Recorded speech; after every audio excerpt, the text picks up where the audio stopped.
أعوذ بالله من الشيطان الرجيم.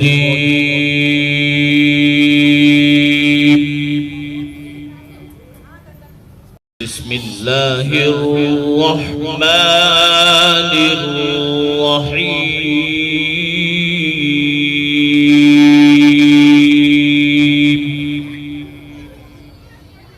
جو آدمی نیکی، دیانت، سچائی کے ساتھ اپنا کاروبار کرے، ان چیزوں کی وجہ سے برکت لازمی ہوتی ہے. دلیل اس کی کہ خدیجہ الکبریٰ رضی اللہ تعالی عنہا نے نبی علیہ السلام کو سامان تجارت دے کر بھیجا تو نبی علیہ السلام نے اس کو جا کر بیچا. صداقت، امانت، دیانت، فراست، ان چیزوں کو استعمال کیا. نتیجہ کیا نکلا کہ اس مال کا منافع عام معمول سے دگنا منافع ہوا، جس پر خدیجہ کبریٰ حیران ہوئی کہ بھئی اتنا زیادہ منافع روٹین میں ہوتا ہی نہیں تھا.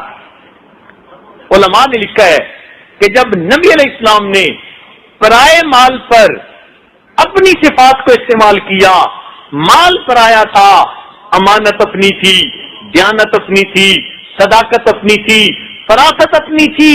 جب ان صفات کو پرائے مال پہ استعمال کیا، اللہ نے اس میں دگنا نفع دے دیا.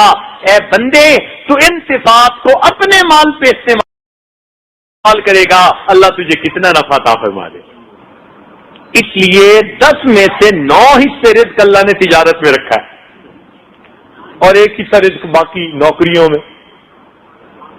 اور یہ تجارت، یہ انبیاء کا کام. اس لیے دیانتدار تاجر قیامت کے دن انبیاء اور صدیقین کے ساتھ کھڑا کیا جائے گا، حالانکہ تجارت کرتا ہوگا.